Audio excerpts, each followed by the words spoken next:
Hello mga beshi! Ito na ang number 1 sa ating listahan ng top 5 things I like about China. Number 1, syempre ang cost of living. Napakamura lang, napakababa ng cost of living dito. Lahat ng basic needs mura. Pagkain, kuryente, tubig. Yung mga rent din, mura lang din. Pero syempre sa mga tier cities, medyo mataas yung mga rates nila. Pero normally, kahit saang lugar dito sa China, mababa lang talaga lahat ng mga basic needs.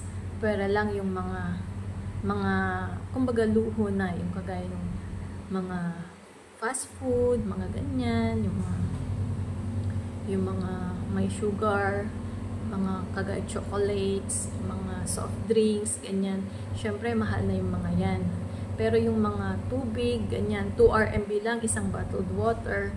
Tapos yung gulay, makakabili ka ng 1 to 2 RMB, isang tali. Oh. Tapos pag kumain ka sa labas, sa mga local na karinderya dito, 10 to 15 RMB lang. Meron ka ng 3 to 4 na, na ulam. Tapos dito, lahat ng kainan, only ang rice at only rin ang soup. Kaya mabubusog ka talaga, as in, sagana dito sa pagkain. Dito ako nakatikim ng mga prutas na hindi ko mabili sa Pilipinas kasi sobrang mahal.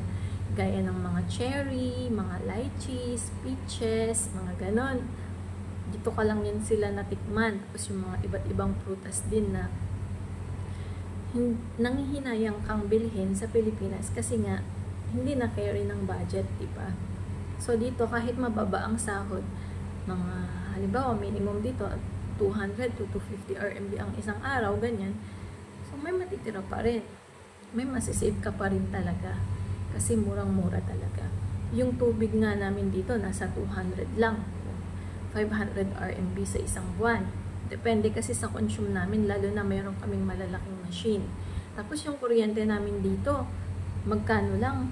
Nasa 1,000 RMB lang ang isang buwan. O, sa 8,000 pesos lang yun, di ba? Pero ang dami namin gamit, may mga machine kami, ilan yung aircon, ganyan, di ba? Sana balang araw, ganun din ang mangyari sa Pilipinas.